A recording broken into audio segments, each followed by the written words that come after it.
With the recent release of the Amazon TV show, Fallout is the most popular it's been in close to a decade. This burst in popularity means that thousands of players, new and old, are going back and playing these classic games. However, whenever I see someone replaying these games, it's always the post-Bethesda titles like Fallout 3, New Vegas, and Fallout 4. These games are great, don't get me wrong, but it always kind of saddens me knowing that so many people are missing out on the Interplay titles, specifically Fallout 1 and 2. Then I remember back to my first time playing these games. Ew! Dude! What the fuck? 25 years after launch, these games aren't exactly the definition of beginner-friendly. Going from games that look and play like this, to games that look like whatever this is, can be a huge adjustment. That's why I decided to make the ultimate guide for getting into and enjoying Fallout 1 and 2. Now just a note before we start, Fallout 1 and 2 are nearly identical mechanically. All these tips will apply for both games, unless I say otherwise. To learn how to play these games, we first need to know where to play these games. Fallout 1 and 2 are unfortunately only available on PC. Luckily, due to the game's age, any PC with even a little bit of power can run these games just fine. The games are available on Steam, Epic, GOG, and PC Game Pass. They retail for $10 each, but often go on sale for as little as $2.50. All of these versions are pretty much the same, but since Steam is my preferred launcher, that's what I'll be using today. When you get to the main menu, you'll want to head over to Options and Game Preferences. It'll take us to this menu, and there are a few things here we'll want to change. First, go over to Combat Speed and turn it all the way up. Combat here is turn-based. Unless you want every combat encounter to take 14 years, we want this as high as we can go. You also want to go down to running and switch that to always. This just ensures our character is always moving as fast as possible. Everything else here will mainly be up to personal preference. If you're new to turn-based games, or tired of getting your ass kicked, feel free to turn down combat difficulty. The first thing we need to do to fully enjoy our time with Fallout 1 and 2 is ensure that we have built our character properly. Unlike the newer titles, where you can succeed with a lackluster build, the OG games can be punishing for not speccing right. I do want to stress though that there is no right build. Don't be afraid to experiment and see what works. Now before we start character creation, the game will actually give us a handful of pre-made characters we can play as. This could be an option for some players, but for the sake of the video we're just going to create our own. I'm sure Fallout veterans are familiar with the special system, and even though it works in these games like it does in future titles, it's important to understand what each of these attributes do. Strength is the first one, and it's pretty straightforward. It affects base hit points, melee damage, unarmed damage, and carry weight. All weapons also have a strength requirement to use them properly. Most small guns have a strength requirement of 5 or below. If you're going for a melee or unarmed build, I'd bump it up a little, but it's worth noting that power armor gives you an additional 3 strength. It's for this reason that I wouldn't put strength any higher than 7. Perception is up next, and this is how your character perceives the wasteland around him. This is how accuracy of ranged hits is calculated, along with affecting the skills First Aid, Doctor, Lockpick, and Traps. If you're going for a guns playthrough, perception is a necessity. Remember, unlike the newer games, chances to hit your target are left up to a dice roll. I'd recommend putting it super high, like 8 or 9. Endurance is your character's overall toughness. This affects HP, poison resistance, radiation resistance, healing rate, and hit points per level. It also affects your outdoorsman skill. More on that later. I'd recommend sticking this at around 3 to 5. Hit points are important, don't get me wrong, but you're better off investing in strength instead. Poison and radiation honestly aren't that big of a deal, definitely not worth investing so many points on. If you want to be a beefy tank, then by all means bump that number up higher, but as a whole, endurance can be set to the lower side. Charisma is all about social interaction. It's tied in with our speech and barter skills, and can even unlock special options during dialogue. In Fallout 2, charisma is also used to determine how many companions you can take with you. My New Vegas fanboys out there might be happy to hear that once again, charisma is kind of a dump stat. It's not useless, just far less important than the others. I'd probably stick it right at 2 or 3. Intelligence is just how smart your character is. It affects First Aid, Doctor, Science, Repair, and Outdoorsman. Intelligence also determines how many new skill points were allocated upon leveling up. This is a crucial stat for all character builds. I usually bump this up to 7, 8, even 9 sometimes. Much like intelligence, agility is another crucial stat in the OG Fallouts. It affects small guns, big guns, energy weapons, unarmed, melee, throwing, sneak, lockpick, steal, and traps. Agility also dictates how many action points your character has. If you want to make combat as painless as possible, I'd recommend bumping this up to 8 or 9. Luck is our last special stat. Luck raises our gambling skill, along with increasing our chances of nailing critical hits. It also increases the chance of special encounters out in the Wasteland. Critical hits can be huge in combat, oftentimes turning the tide in battle. Gambling is so-so as far as skills go, but the special encounters are really worth it. I try to keep my luck at about 7 or higher. The next aspect of character creation are traits. Much like how they work in New Vegas, traits are optional gameplay modifiers that usually have both a positive and negative aspect to them. These are 100% optional, but there are a few worth picking up. Bloody Mess, gameplay-wise, is useless. There's no damage increase like the later games, so what's the point of picking this up? This. And that. This too. I like to run Gifted too. Usually my intelligence is high enough to counteract the skill point deduction, so it's all around just a bonus. There's really no wrong choice when it comes to traits, it's all just dependent on your build. When in doubt, just don't use them. Lastly, we have your character's skills. The vast majority of these skills are present in the later games, like 3 and New Vegas, but let's cover the ones unique to the OG titles, and see which ones you should tag. Throwing deals with, well, throwing.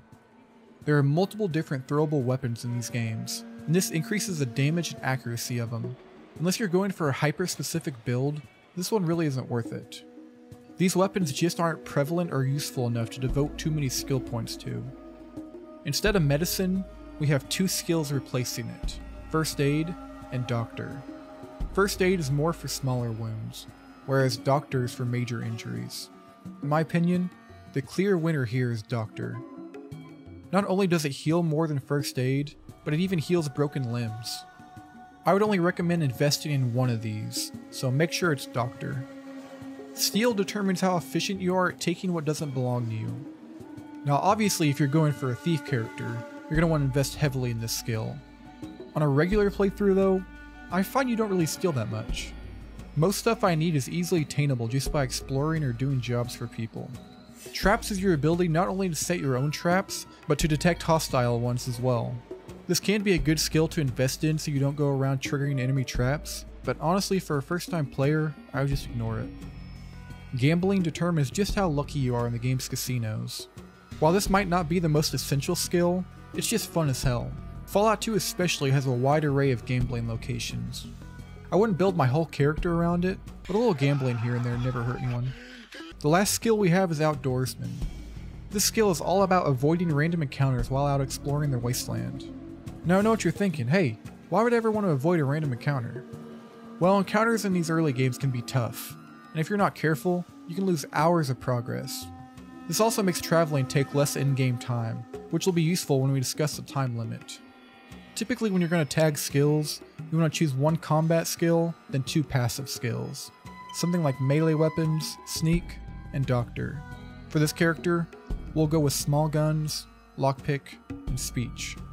So if you're following along at home, your character will probably look a little bit like this. Now one of the main appeals of this game is playing how you want and experimenting with characters, but I think this is a good all-around character for those who really want to get into these games. Alright, you have your character made, watch the intro cutscene, and boom. What the fuck does this mean? Here's what all this shit means, as quick and efficiently as possible. Let's start with your cursor. Your cursor has 3 different modes: Inspect, Move, and Attack. These are all pretty straightforward. We'll leave combat for later, and instead cover Move and Inspect. Move is as simple as it comes. Hover wherever you want to go, click, and you move. Inspect is your way of perceiving the game around you. It can tell you more information about NPCs, locations, items, and many more. This is a really important aspect of the game, so be sure to inspect stuff often. Moving on to the bottom of our screen, we have our HUD. Now this all looks really confusing, but I promise it's really simple. Let's start with a screen on the far left. This is our information panel. Whenever we do stuff like inspect items, the description will appear here. Useful information can pop up here occasionally, so it's a good idea to check it fairly often. Next we have our inventory slots. You can carry 2 items in your hotbar, switching between them with a red button on the upper left. The inventory button below opens up our inventory. All the items we're carrying appear on the left, as well as 2 item slots and 1 armor slot in the middle. The button below just acts as a pause button, nothing too crazy. The red button on the right is our skill dex. It pulls up a list of our active skills, like lockpick and steel. In order to use these, simply click on which skill you want to use and what you want to use it on. Map brings up the map of our current location. Character brings up our character sheet. Here you can see our tagged skills, special, even more useful stuff like our selected perks and karma. Our last button is to bring up the Pip-Boy. In Fallout 1, there's a handy note slapped right on it, telling us how long we have to retrieve the water chip. The bell icon on the top allows us to wait for a certain period of time. Status gives us our quest log, but don't expect much depth from it like later games. Still, it can help if you're completely lost. Auto maps is a log of maps of previous areas we've been to. Archives is where you'll find all recorded video messages. So that's almost everything on our HUD. Let's actually see it in action.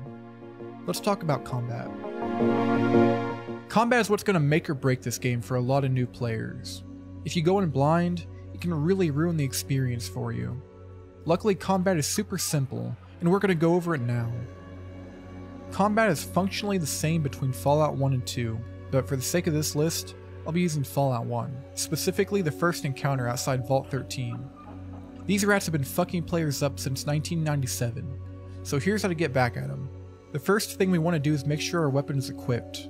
This costs action points during combat, so it's best that we get it out of the way before the fight even starts. There are a couple ways to initiate combat. You can either left click your weapon and then the target, or you can simply get close enough to the enemy to trigger it. When firing your gun, right click to cycle between fire modes. This small target on the bottom left is aimed shot. This is the OG version of VATS, allowing you to target specific body parts. This can be great for scoring critical hits, but it can be risky. Your action points are displayed on top of your weapon slot. While in combat, every single action requires AP, opening your inventory, reloading your gun, everything. Speaking of reloading your gun, right click again until the reload option comes up. You can see how much ammo your current magazine has by looking here to the left. This is really all the basics of combat in the OG games. Of course, different enemies and weapons require different strategies, but for the most part this is all you need to know to get your foot in the door. For the last part of this guide, I'm just going to go over some miscellaneous tips for both Fallout 1 and Fallout 2. These tips didn't fit in the previous categories, but I still think this is stuff you should probably know. Save often. This game can be punishing as hell. One wrong move, and hours of progress can be lost. The game has 10 save slots available, and you should be using them all. In Fallout 1, there's a 150-day time limit to receive the water chip. Now I know a lot of new players get hung up on this, but I promise, this is more than enough time. If you're feeling paranoid, you can speak with the water merchants of the hub and get an extra 100 days to work with. Fallout 2 pretends to have a time limit, but it doesn't, so feel free to take as much time as you want. Companions in this game can really save your ass. Ian and Shady Sands and Vic in the Den are 2 great companions you can meet fairly early on in the game. For the last little tip here, holster your weapons when entering towns. It'll make people feel more comfortable around you, and make you look like less of a dumbass. This was just a basic rundown of the original Fallout games. If any Fallout veterans are watching this, please leave some tips of your own in the comments below. If you're new, feel free to ask any questions, either in the comments or in my Discord link below. If you've made it this far in the video, you might as well like and subscribe. It's free, super quick, and really helps the channel out a lot. I think that's all from me. Thanks for watching. Have a good day.